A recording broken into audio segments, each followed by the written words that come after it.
Good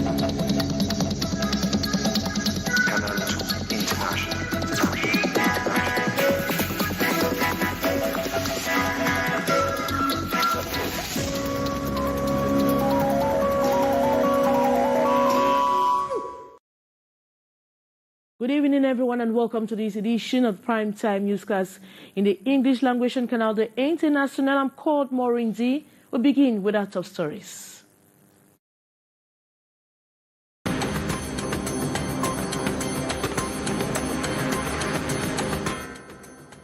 The governor of the Northwest region, Adolphine Lafrique, has called for calm to reign in the Northwest region after a soldier gunned down 2 civilians at a Yaba hotel premises. The incident last Tuesday has again raised fears of destabilization in a town that had experienced relative calm. And the legal court today gets into a new judicial year. The solemn opening ceremony, which took place this Wednesday at the Supreme Court in the nation's political capital, brought together some senior legal officials. And about 10 shops have been reduced to ashes this Tuesday, added to the market in Yaoundé. The unfortunate incident was caused by a short circuit. Those were major stories. Details right ahead.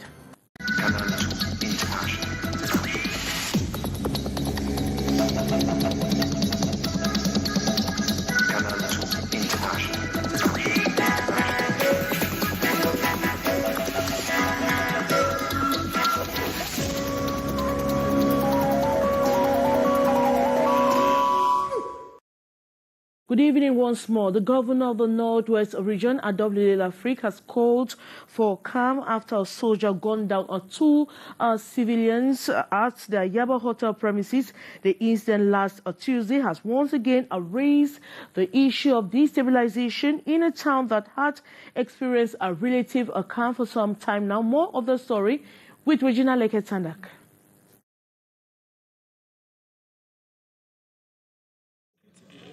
It was here at the Ayaba hotel premises where the 3 men were having a discussion before one of them, a soldier serving with the Cameroon army, gunned down 2 civilians. Eyewitnesses say they were all drinking together at the security post of the hotel when a dispute erupted. Welcome to Bamenda. We are here at the entrance of Ayaba Hotel at the popular Ayaba Street here in Bamenda, where 2 lives have just gone down here. A military officer has just brought down 2 souls at the hotel entrance here.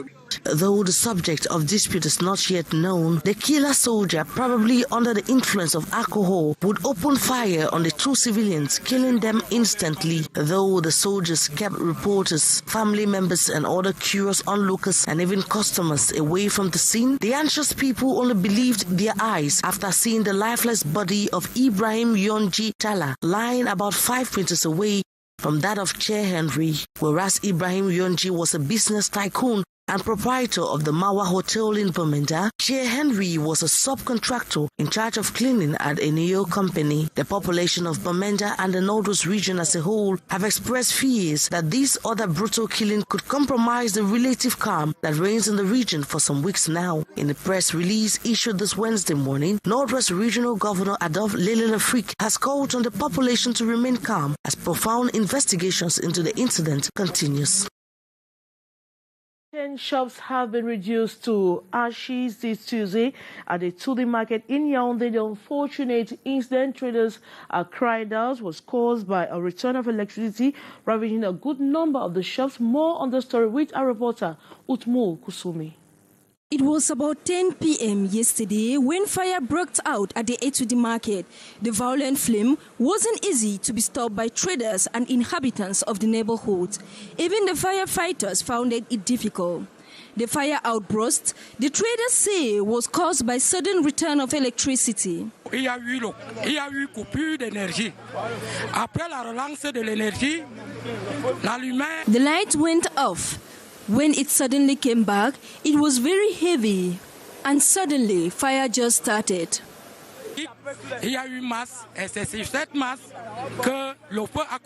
The victims in distress say are very... Sapeurs-pompiers pour déclarer qu'il y a une Une est faite ici, jusqu'à ce niveau, jusqu'à 4 reprises. My father went 4 times to look for the firefighters, but they didn't come. So individuals tried to put it off, but it was very high. And firefighters came late. Donc c'est ce que moi je peux dire. Les sapeurs-pompiers ne sont pas venus à temps. C'est ça le problème. They cry out on the heavy damages recorded. Even the few items rescued from the burning shops were stolen by some heartless individuals.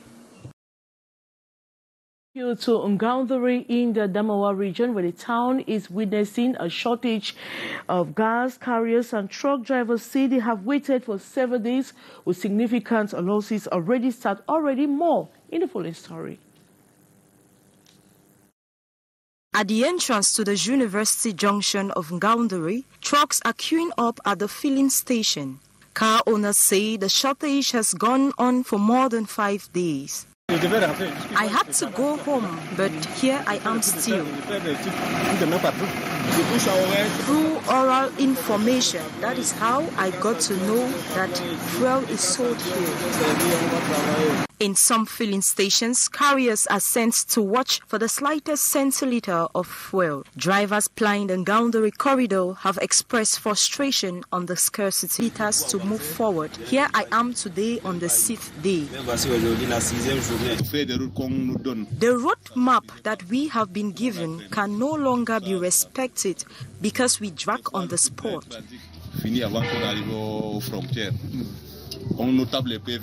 The freight transport sector is most affected by the shortage. We have lost a lot because money meant for a trip is spent on one spot.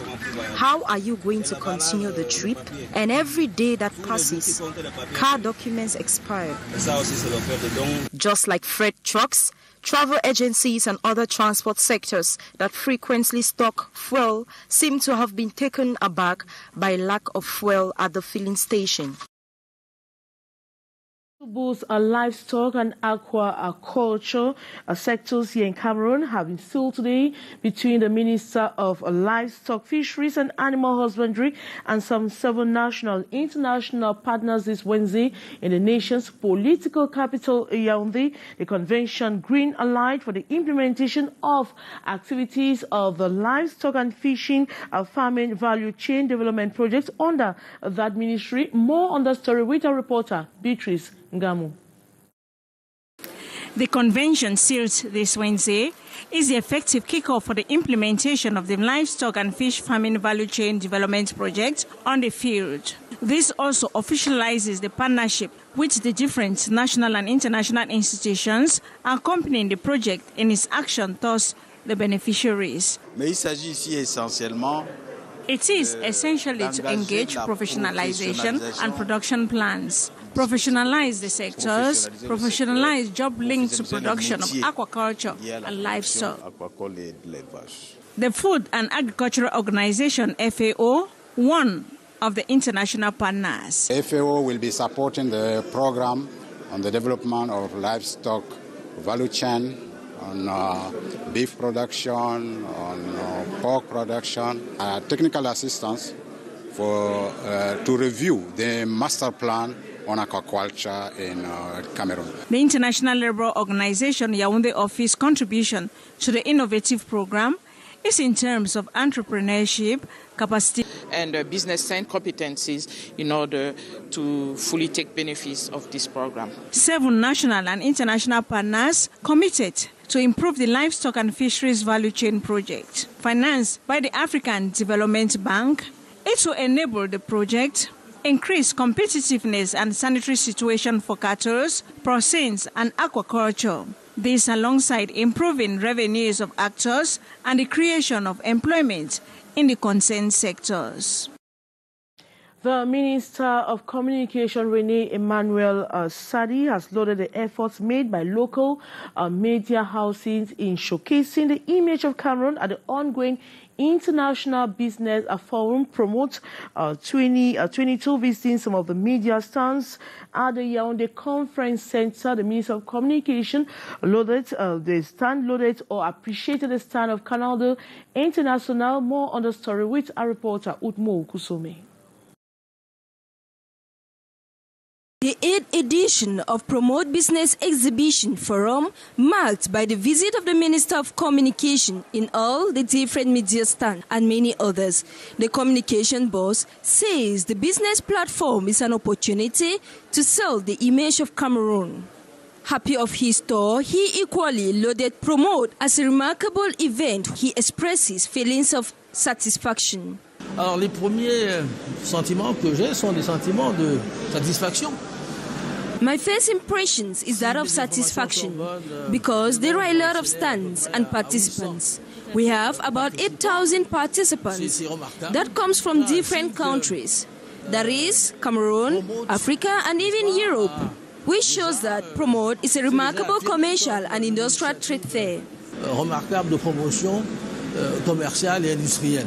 René Manuel Sadi used the occasion this Tuesday to congratulate the efforts of the Cameroonian media. À son présent, Canal 2 et d'autres, CRTV et bien d'autres.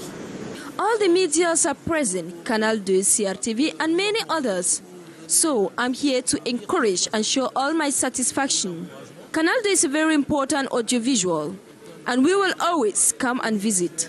Important, je l'ai dit. Et à chaque fois, nous viendrons, quand vous serez là, vous rendre visite. Promote 2022 is showcasing the beauty, resources, and made in Cameroon products as Cameroonian entrepreneurs concerned with foreign experts to ameliorate their know-how.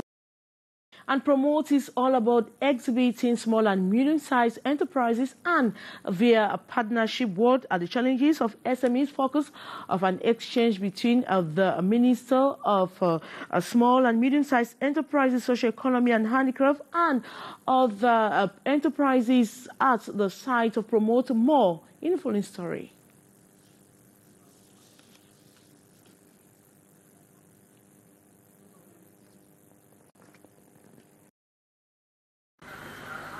Good day, Regina, and welcome to the Startup Day.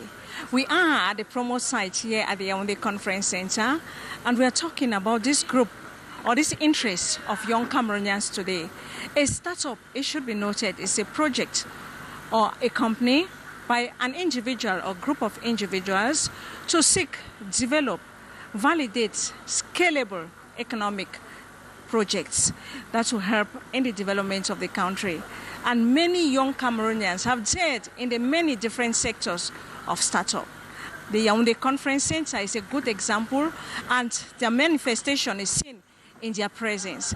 This Wednesday, the Minister of Small and Medium-Sized Enterprises, Social Economy and Handicraft, Achille Basilikeng III, met with this group of young Cameroonians, entrepreneurs who have dared in so many different sectors to discuss, and their major points of focus is small and medium-sized enterprises, future opportunities. What opportunities for these young Cameroonians? What the minister is telling them this day, telling them how to go about it, the different doors they should knock for information, because here it is all about partnership to expand. GSET is a junior enterprise which belongs to the network of Junior Enterprise Cameroon and under the supervision of MINPEMESA. It does principally in the recycling, collection and transformation of all waste products all around our society into energy. If you look all around our society, you realize that we have one main problem, and the main problem is we have dirt all around the society. Now, that dirt is like some kind of pollution to our ecosystem. GSET uses that dirt as its primary or as its raw material, which makes it in such a way that as long as raw materials exist, GSET will exist. And that is like some kind of force because we have it all over places, and it just suffices for us to canalize that dirt into an area and we exploit it to do wonders. Okay, Regina, you've just heard the contribution of GSET, collecting all the dirt around and recycling it into better use, contributing energy in another form. Reporting from the Yaoundé Conference Center for the 1 p.m. Bilingual News, I'm Beatrice Ngamo, Constant Kamga, and Karel Mezatia. And we take this advertorial on concerning PM USA Cameroon with a lucky winner going home with 71 million francs CFA. Kajan Henry Atembe tells us more. Life can never be the same again for a fortunate horse race taker of the far north region of Cameroon after he won 71 million francs CFA on February 8, 2022. With just 500 francs, the staker validated his winning combination at the sales point in his Kudbao neighborhood in Marua. The 71 million francs winner is someone who often stakes at my place. I can say he is a regular staker. At any given time he wants to stake, he always asks me for advice. So to speak, February 8 was a day of glory for him. We are here to produce winners. The new millionaire in town harvested the international group combination, which is the juiciest of PMC products. I'm extremely happy to have produced a millionaire whose life has changed. At the same time, I'm happy because I belong to an enterprise that produces millionaire who will now see a change in their conditions. With today's ceremony, the slogan, "Someday you too can win," has its place. That is why I'm calling on the population to come and witness the ceremony as a testimony of our seriousness. His 71 million francs check was handed on February 16, 2022 by the PMC Far North Regional Boss Muhammad in the presence of guest stakers and the curious population. Our mission is to ensure and assist winners. We are calling on today's winner to come to us for advice to better manage his money. The PMC Far North Regional Boss assured the population to have confidence in PMC as just anyone can win, adding the Sunday International Banco every Sunday has put at the disposal of stakers 325 million and 650 million CFA francs. And that report brings us to the end of this edition of Newscast on Canal the International. Thanks so much for watching. We have news in the French language at exactly 19:50. As for me, I'll be back at the same time tomorrow. Good night.